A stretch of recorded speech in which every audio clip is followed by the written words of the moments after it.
कलेचे नाना विविध प्रकार, कल्पना शक्ती देई त्या आकार, कलाकृतीतून होई ते साकार असे आपण म्हणत असतो, ऐकत असतो. थोडक्यात सांगायचे झाले तर कुठलीही कौशल्यपूर्ण क्रिया वा कृती म्हणजेच मूर्तिकला. ह्याच कलेला आपल्या उत्पन्नाचे साधन बनवून जिरेवाडी, तालुका परळी वैजनाथ, जिल्हा बीड येथील सौ संगीता बालाजी वायकर यांनी उमेदच्या साथीने व्यवसायाचे रूप देऊन आज त्या चांगल्या प्रकारे उत्पन्न मिळवत आहेत. माझं 10वीत असताना लग्न झालं. मग 10वी झाली, 10वी पर्यंत वडिलांना शिक्षण शिकविलं. 10वी झाली की पहिलं लग्न करून टाकलं.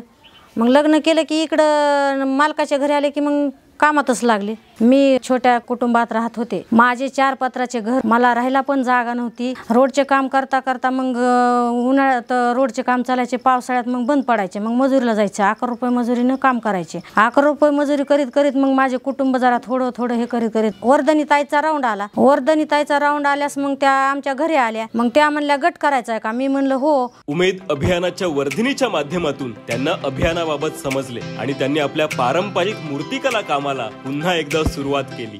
मग गणपतीचा धंदा सुरू केला. मग गणपतीचा धंदा करीत करीत मग माझं कुटुंब जरा थोडं थोडं सुधरत आलं. मग पुन्हा गणपतीच्या धंद्यात चांगलं यश आलं. मग आपण 2 प्लॉट घ्यावं. मग 2 प्लॉट घेतले आणि जागा भरपूर झाली. मग भरपूर झाल्याच्या नंतर गणपतीचा व्यवसाय पण खूप चांगला चालला. मूर्तिकलेचा व्यवसाय चांगला जोमाने सुरू झाल्यावर ताईने अभियानातून कर्ज घेऊन शेवया तयार करण्याची मशीन घेतली. ती मशीन घेतली आमची शेवया पापड्याची. मग मशीन घेतल्याच्या नंतर ती 60,000कडे मला पडली घरी येऊन शिनी.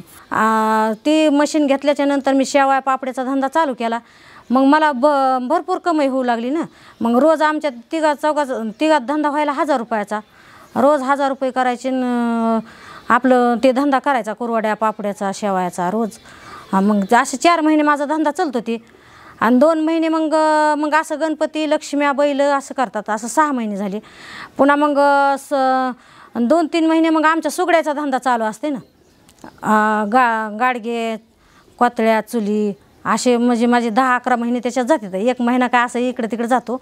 पण 12 महिने माझं 24 तास धंदा चालू आहे. मी असं मला कुठं जायचं म्हणलं तर मला असं हे होत नाही, जायला सुद्धा वेळ भेटत नाही, एवढं माझं काम चालू आहे. आज विविध उत्सव आणि सणांप्रमाणेच सीझनप्रमाणे ते आपल्या मूर्तिकलेचा व्यवसाय करतात.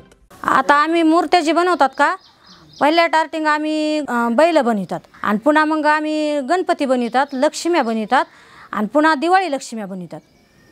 असे आमचे सीजनवाईज धंदे चालू आहेत. उमेद अभियान यायच्या अगोदर गावात आमची लय परिस्थिती खूप बिकट होती.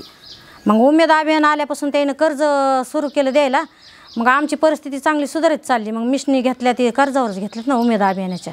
आम्हाला बँकेचे व्यवहार काहीच माहीत नव्हते. म्हणजे हे उमेद अभियान आल्यापासूनच आम्हाला बँकेचे व्यवहार माहिती झाली. तर नाही तर आम्हाला काय सुद्धा बँकेचं कळत नव्हतं. उमेद अभियानाने खूप मदत केली आम्हाला. उमेद अभियानामुळे आज त्या आर्थिक सक्षम झाल्या असून त्यांचा व्यवसाय सुद्धा मोठ्या प्रमाणावर वाढला आहे आणि आपल्या यशाचे गमक हे उमेद अभियानाचे आहे असे सौ संगीताताई वायकर सांगत असतात.